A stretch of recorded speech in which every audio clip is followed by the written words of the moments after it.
What's up? I'm Joe from the band The Stars Go Out. Hi, I'm Julie from The Stars Go Out. James over here. Also, The Stars Go Out. Hey, I'm Frank. I play drums in The Stars Go Out. The Stars Go Out from right. the Midwest Mixtape podcast. I'm falling wide awake, got bent until I break. This breakdown has got me over it all right now. I'm talking straight legit, I'm fucking over it. This breakdown has got me over it all right now.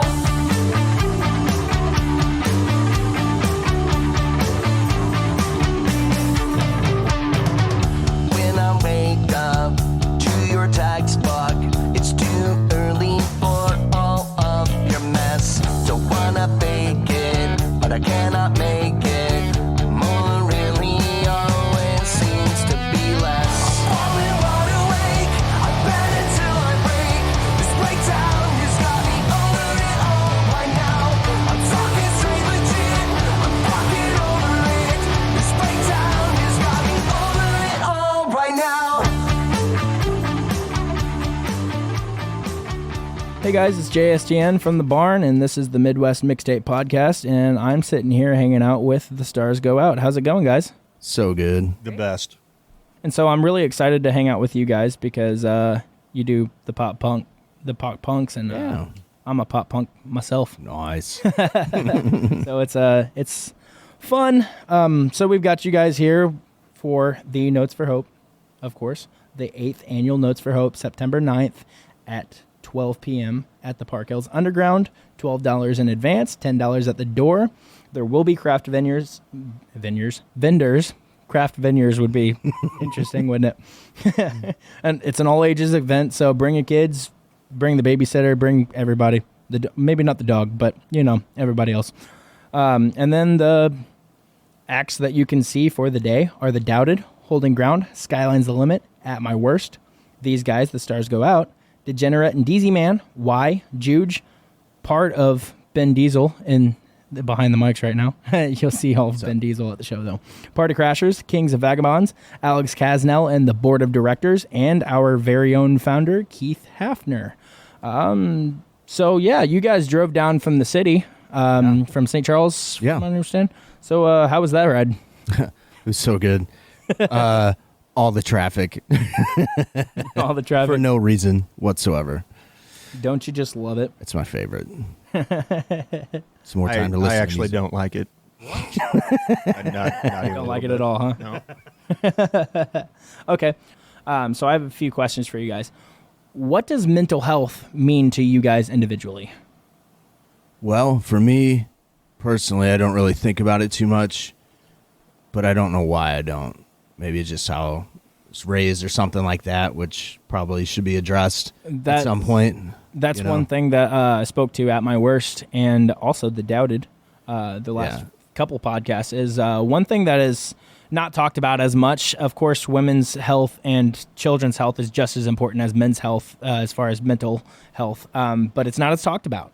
Yeah. And that's because we kind of grew up in the past couple generations where, we're taught to just bottle it all in and just be the provider and be the protector, and it shows signs of weaknesses. But I encourage you to talk about whatever issue you have. Cry if you have to. Find whatever outlet to get it out, because the thing is a big issue with women and children mental health. One of the leading causes of those issues can be trauma. And from a lot of personal cases that I know of, a lot of them are caused from men exploding and doing toxic things. And a lot of these things come from their mental health, bottling it up. Right. So if you think about it, it all comes full circle. And then at the end of the day, it's a fight for your life. Yeah. It is an absolute fight for your life. It doesn't matter if you're a man, woman, or child or nothing. If you bottle stuff up and don't talk to somebody, don't talk to your family, don't talk to your friends, don't talk to a stranger even, you're gonna eventually explode. And that's what we're trying to do here, is prevent suicide and other forms of mental health damage from these things. So I got into a rant there for a moment. Love it. So Yeah. that's what mental health means to you. You just don't think about it a whole lot. Yeah. I totally understand that. Yeah. That's why I kind of got in the tangent. Yeah. No, that's great. I think about it all the time, actually. I started therapy in 2020, but before the pandemic hit, just by chance in Awesome. January, which was like kind of perfect timing for me.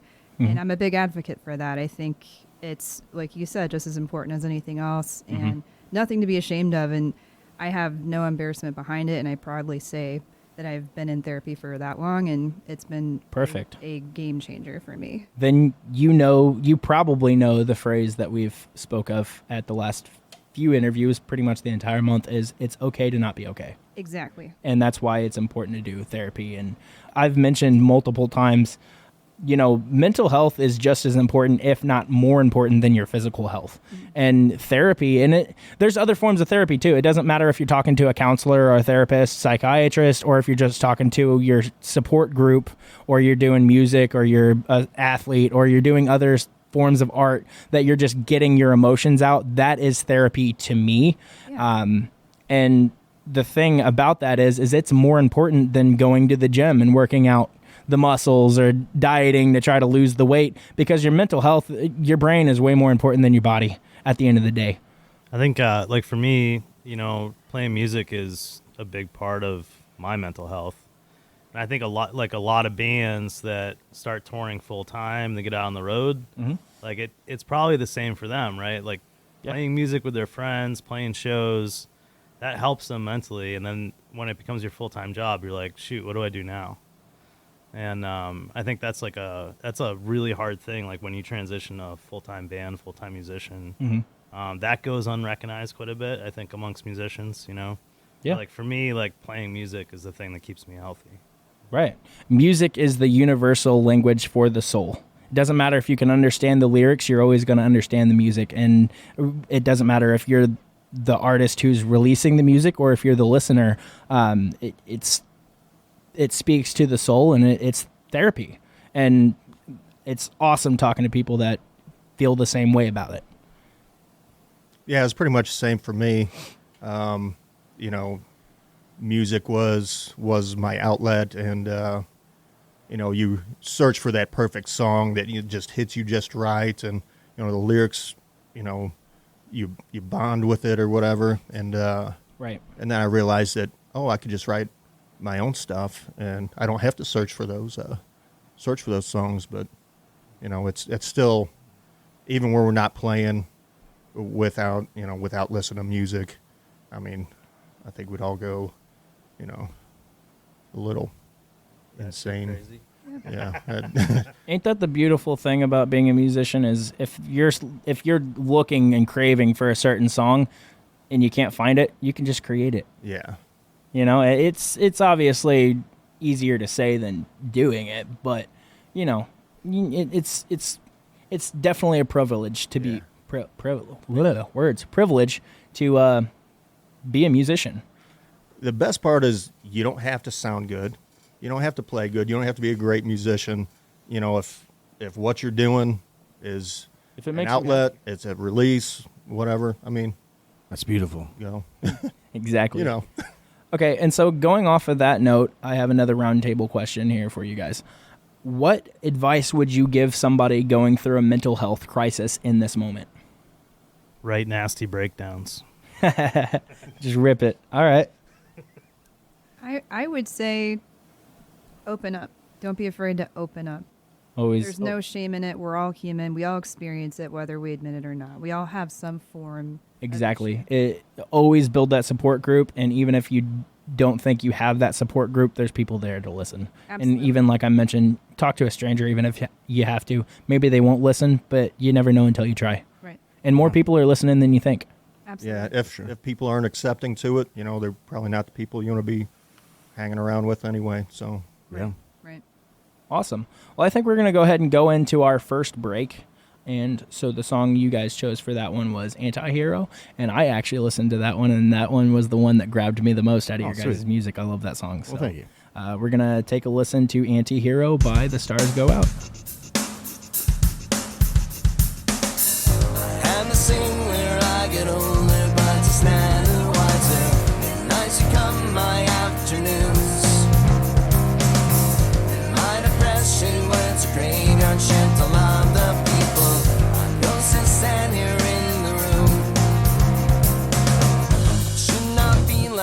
my own devices. They come with vices and vices. I end up in crisis. I wake up screaming from dreaming. One day I'll watch as you're leaving. You got tired of my steaming for the last time. It's me. I'm the problem. It's me. And see time. Everybody agrees. I'm staring at the sun. In the mirror. Must be exhausting. All right, and that was Anti-Hero by The Stars Go Out. I love that song. I want to hear more about it. I want to hear like how you guys came up with the idea for the music, for the lyrics, just basically the process of it, and just the emotion that went into it. Okay, so it's actually a Taylor Swift song off her latest, one of her latest records. I know she keeps doing new releases or whatever, but her most recent new music. And we're like, we think this could be kind of sweet. Like, you know, just kind of pop punk it up just a little bit. And See, that's crazy because I didn't even know that, but I'm not a Taylor Swift fan, so I wouldn't know. Chad probably would have known that. Because his daughters are, I think they just went and saw him not long ago. Oh, wow. That's awesome. Yeah, it's, we thought it was a beautiful song, but could probably use a little of our flair. And so, yeah, we threw it down and that was it. Awesome. Yeah. So, like, what was it that? So you said it's like a pretty song. You just want to add a pop punk flair to it. Like, what made you choose that song out of like any other pop song out there to throw in a pop punk? That was my favorite one off the new record. I really liked. Okay. Is it Nope. Midnights? Yeah, that's it. Okay. Yeah, I kind of stopped listening to Taylor Swift after the 1989, I think it was. Yeah. That album was just absolute. I mean, I really never listened to her except for that album. But that album, I was sitting there thinking of pop punk covers left and right, every single song. Because that's kind of when I was in the music scene more, and I was just sitting there, blank space, all of it. I was like, yeah, this It's a great album. So perfect. Yeah. So Yeah. cool. So we talked about the music. During the break, you mentioned you guys went on a vacation to Mexico. I got wind of it, so I kind of knew a little bit about it. But I want to hear the stories. So how was Mexico? How was like the adventure there, the venture back, and the venture during?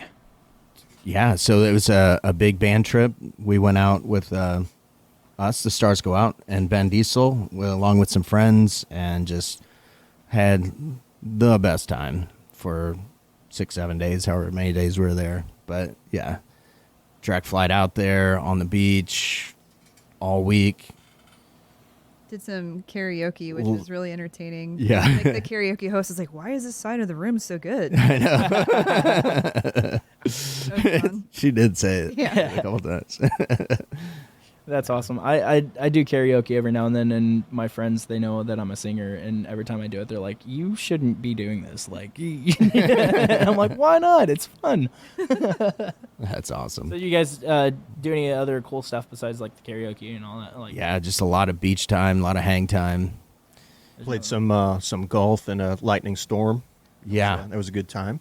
They had like a pitch and putt out in front, and we just played a lot of golf. And In the dark. in the also. dark. It wasn't like I think we're the only people that have ever played that course, like ever. I think it's just there for decoration, but we got some clubs and went out there you go. Well, and started playing. you could be the first. Yeah, and We It also was saw a just- sea turtle. Which yeah, we was saw a exciting. bunch of sea turtles. They were coming up on shore. Laying That was their super eggs. rad. Cool. Very cool. Yeah, they have a specific time of year that they do all that. I don't know when it is. Though. Yeah, May Yeah. I May think to it's October. right now. Yeah. Yeah. So they're making babies now. Oh, yeah. Yeah. I feel like if I was on a beach in Mexico, I would probably be sitting back having a Corona. I just picture myself sitting back having a Corona or a margarita, and I'd just be sitting there listening to like Goldfinger ska style stuff. Like that's my jam right there. Like I really love the Knife album, so Oh, yeah. I'd probably be jamming that whole thing, just chilling out having a Corona on the beach. So perfect. So So- I'm very envious that you guys came from there. So beautiful. Cool, cool. So how was like the trip there and back? Trip there was awesome. Trip back. Did you fly or did you drive? We just flew. Flew? Yeah, yeah. So- Trip back was rough, but wasn't. Okay, I hear that it's rough and everyone laughs. I want to know more. just too many tequilas the night before and day of. There's never too Flight. many tequilas. Never too many Yeah. tequilas. I bartended at one point, and so I have a newly found respect for tequila It's so and good. margaritas. So good. Yeah. Don Julio and Yeho all week. I bartended my brother's wedding last weekend, and I probably had like 7 watermelon margaritas. Oh, dang it. And Too good. it was the best. Okay, so the thing is I had this question kind of came from a earlier interview that Y had a special story that basically how he got into music was and singing was he joined choir in grade school, and the only reason he joined choir in grade school was because a girl told him that she would give him a piece of Hubba Bubba Max to join choir, and That's so a he naturally great did. reason. Hubba Bubba is awesome. So I want to hear what your Hubba Bubba Max story is to getting into music. Like, what made you pick up your instrument and get into it? Yeah. My dad was a drummer, so I wanted to play drums. So I grew up around music at a very early age and just always wanted to play drums. And so I did. And then when I went away to college, they fussed about me bringing my kit to the dorms, and that didn't go over really well. But I knew I still wanted to play, so I got a guitar, and that was it. So Just fell in love with it. yeah, That's crazy because, like, Yeah.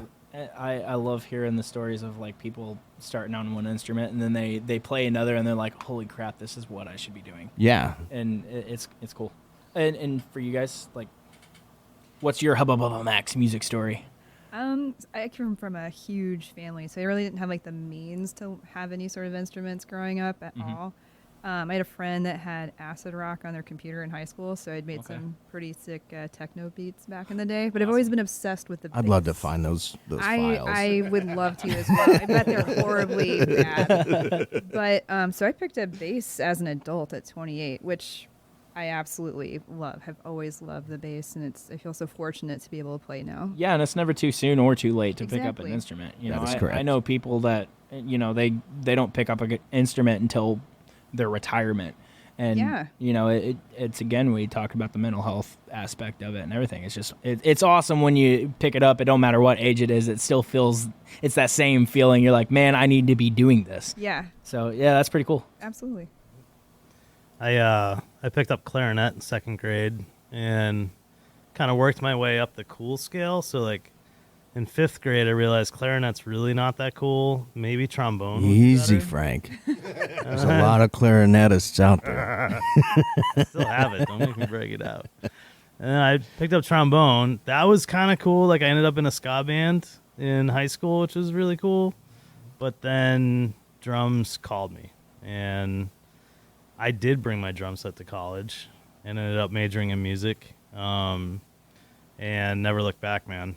I played in a band from college for like 10 years, did albums, toured, and moved to St. Louis. I grew up in Massachusetts, outside of Boston, and I was here, and I wasn't playing music for like a year and a half, and then I found these guys, and I just feel super lucky to have connected with them. We're into all the same bands. We're all around the same age, and they're great as hell to hang out with. So Isn't that awesome when you find people that are just like into the same music and Yeah. they play all the same instruments that you need? Like that's one of the struggles I'm having right now, like getting into music. Like I don't want to do solo stuff. Like I do solo stuff, like side projects and stuff, but I've always been a band guy. And right now it's just like everyone I know is either a lead singer and I'm a lead singer. So it's like not going to work out or, you know, just into metal or country or a cover band or something like that. And it's like, that's not what I want to do. And how'd you get into it? So, for those of you that don't know, Joe and I are brothers. what? Oh, Wait, what? oh, were we not telling Frank? And We have kept that a secret from Frank for 10 years. It just now came out. I'm Joe's little brother, little big brother, and I've always looked up to Joe, and he he played drums, and when it was my turn to choose an instrument, I also chose drums, and my parents were like, "Nope, we're not having two drummers in this house." So they made me pick another instrument, and I picked the trumpet, which, jokes on them, trumpet is way worse to listen to. And so I played trumpet through high school and band and all that, and then when I went to college, me and Joe went to the same college and ended up rooming together. So, he'd leave his guitar laying around. I'd pick it up and noodle around, and all of a sudden we're writing music together and playing together. And Saucy riffs. Yep. Oh, yeah. It seems like it's working out so far. So Decent. All right. Okay, awesome. So we heard about how you guys got into music individually. So how did the stars go out for him? Like, what's the origin story? How did we start? I think we started just James played guitar and sang. Julius playing bass, and I was playing drums. Mm-hmm. And I was writing the songs for the most part. And we practiced and practiced and practiced for like a year and played the same like 4 songs. I was actively learning the bass at that time. Yeah. And I was like, all right, this isn't working that great. Writing the songs from behind the kid and then like trying to translate it and work through it. It was too much. So I went back out front, relearned how to play guitar, learned how to sing and play guitar, which was hard. For me, it was, at least at the time. Because, even at the time, I could barely play a bar chord. Okay. Yeah. And then we're like, okay, we're starting to get somewhere. So then we found a drummer, our buddy John, that was a friend from high school. He had some things in life happen or whatever, and couldn't make it work out. And then we found Frank, and then we've been literally exact same lineup ever since. It's been 10 years, 10 full years. Yeah, it'll be 10 years in January. Oh, yeah. Yeah. So lots of shows, lots of fun, lots of recording. The life. Yeah. Oh, yeah. The whole life of the musician. Yeah, that's awesome. Yeah. So getting back to that, I'm going to do another roundtable thing, and also it's going to lead into another group project here. Okay. What are your individual inspirations? And it doesn't necessarily mean your music inspirations, but also include your music inspirations. But like, what drives you to write music or play music as well? Yeah. Writing for me, I guess, would be a really big part of staying as mentally healthy as I can, which is really nice. But I don't know. I just have a lot of melodies that crop up in the old skull, and and I got to get them out. It's just kind of how it is. I'll put, write hooks and then write songs around those hooks. So yeah, it's weird. It's not like something that I can help. Just is a thing. So yeah. So it's less of an inspiration thing and more of, I guess, a need. I don't know. Yeah. Motivation. Yeah. I mean, that's still a motivation. Yeah. So, okay, cool. And like your artist inspirations. So like you're into Taylor Swift. You did a cover on her. Do you have others? Yeah. For guitar, my favorite guitar player of all time is Tom DeLonge, for sure. There you go. Yeah. I don't think anybody else sounds like him. He writes the best hooks, and whatever he writes is serving the song. It's so cool. I used to say growing up that Tom DeLonge was like my spirit animal because his guitar playing, his singing, it's just it's awesome and unique at the same time, and you're not going to hear anybody else pick up an instrument or sing a song the way that Tom DeLonge does. I mean, It's been copied a few times, but not to the extent that that he can do it. Yeah. And then just also, all of the alien research and the business, and it's just like, that dude's my spirit animal. Yeah. So as far as like lyric writing, I love, Matt Skiba a bunch, Hell yeah. Tim Armstrong a bunch. Those are the main people I look to, for inspiration, I guess. Cool. But yeah, I really enjoy anything that like showcases strength in women, and there's Okay. not a lot of us in the industry.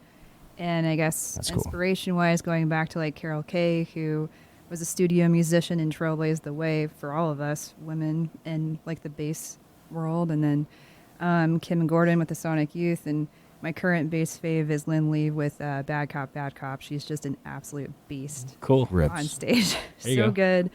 She like ends her set doing the splits while playing her bass. Oh, that's awesome. So awesome. So yeah, I love anything that just. She's a lets great us- singer too. An amazing singer. Hell yeah. Have you heard of the ladies' night that Frost Money puts on at Pops quite a bit? I haven't. They do now. I only know this because of Beyond FM, but so Frost Money is, I don't know if you know him, but he basically does a lot of promotion in the city, and most of it seems to be hip hop, but he does reach out and have other groups and stuff like that on. And so Ladies Night is a show that he puts on, from what I believe, a couple times a year at Pops, and basically it's just a whole bill of nothing but women artists, and it's all about empowering women. That is amazing. That's so cool. So didn't know if you'd want to check into that or not, Yeah. but Yeah. Cool. Definitely. finish going around the table. We've got a show coming up with a little band called Mest. Yeah. And my dude Gary Smash is a huge inspiration right now. Hell yeah. Just absolutely crushing it on those SJCs. Is he a current full member or is it a touring member? He's an absolute sweetheart. He's the nicest. I don't know. It feels like he's full time, man. Like new That's so cool. songs out. These guys are crushing. I don't know. But huge fan. Like I'm deep into the Vagrant Records catalog right now. Joe shared a podcast. Julie shared it with me. Julie And shared then it with I shared Joe, it with Joe Frank. shared it with me. James maybe next. I don't know. I We'll haven't see. listened to it yet. They're trying to get me to. But like, I mean, like, Hey Mercedes, Get Up Kids, like, man, so much good music. Drummers are incredible in that catalog. Like, as far as like breakdown stuff, man, I'm like deep into Connor Dennis and Beartooth right now. There you go. We were listening on the way here. Beartooth is the jam. Dude, like, what is happening with those guys? They're bad to the bone. Yeah. I mean, to say the least, yeah. Yeah. Bad to the bone. Yeah. But like, as far as like clean punk drumming, Yuri, MXPX, there's nobody better. Like, There you straight go. up. I agree with that fully. Yeah, so I've got a lot of the same, inspirational musicians. My first show ever was at the Galaxy in St. Louis, and it was Blink-182, MXPX, Hell yeah. I think Homegrown, And Wade. yeah. And so I've always had a connection with them. Like that was my first experience with live, with a live band, and it just really hit me. I love anything Tom DeLonge. He's got the hooks, like Joe said. MXPX, they play with so much energy, and I wish my old bones would let me move around like that, but if I could. But I mean, they put on such. They got a killer few show. years on us. Yeah. Oh, I know. Yeah, and then once I started going to shows, went to Mississippi Nights a lot, saw a lot of The Urge and Mest and Les and Jake, Yeah. bands like that, and just same kind of thing. Just see them over and over, and you just got that connection with them, and it just Becomes part of your soul. Yep, it Hell hits yeah. you. Cool. All right. And as a band, what are like some of your influences musically? I think Blink is definitely on there. I Yeah, feel for like, sure. That would be impossible to deny. And for sure, Alkaline Trio. A lot of Goldfinger-ish. Love Goldfinger. Yeah. Not as much like guitar, bass, or drums. I guess more hooks and lyrics. I mean, But, they've got it down pat. So, Yeah, for sure. You know, For sure. yeah. Yeah. Cool. A little bit of Bouncing Souls in there. And then lately we've been looking, obviously love like Gaslight Anthem and them, but Manchester Orchestra, they've been a big, Hell yeah. big influence lately. Cool. Yeah. Trying to think a few other, I mean, there's so many. We're just music nerds, so we're all over the place. I feel you. I pride myself in being a music nerd myself. Yeah. Cool. All right. I think we're going to get into the next music break, and we're going with Oblivious. Cool. Is that right? All right. Yep. You're gonna listen to Oblivious by The Stars Go Out.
And that was Oblivious by The Stars Go Out. Guys, you want to tell me a little bit about that song? Again, lyrics, inspiration for writing it, the whole 9 yards. Yeah. I'm going to talk all about it. I still don't know what it's about. Oblivious. Yeah. Fitting in. I would say it's about two people where, like, just going through the shit and still making it out just fine.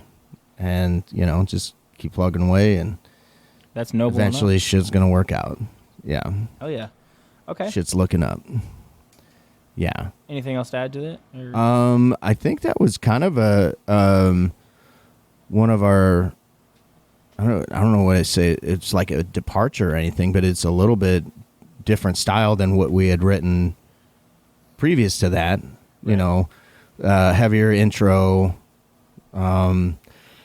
super light verse, and then upbeat chorus. It's not like we're anything crazy revolutionary, but it's like it was something new for us, because Something new. normally it was just start the song, go as fast as you can, and get it over with. Right. So yeah.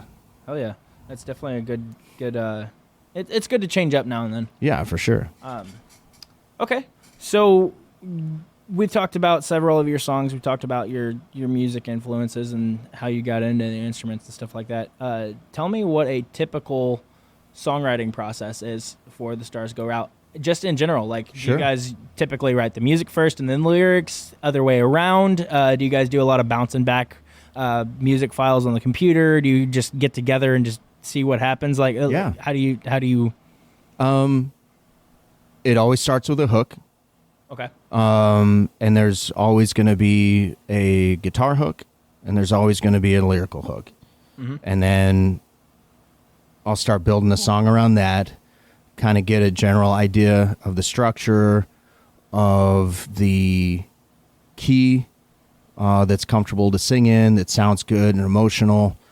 And once I have all that together, we'll start jamming it at practice, and then collectively we will make these songs like way better. So yeah, so it's just that's kind one of of like the- we'll have an idea and then build on it, and it turns out how it is. Yeah, we that's kind of just hit our stride. We don't even have any of like the new stuff that we've been writing like that released yet, but it's like Cool. going really cool. cool. Yeah. Do you have like a timeline when we might hear the next release? Yeah, it's September 18th. We'll be over it all.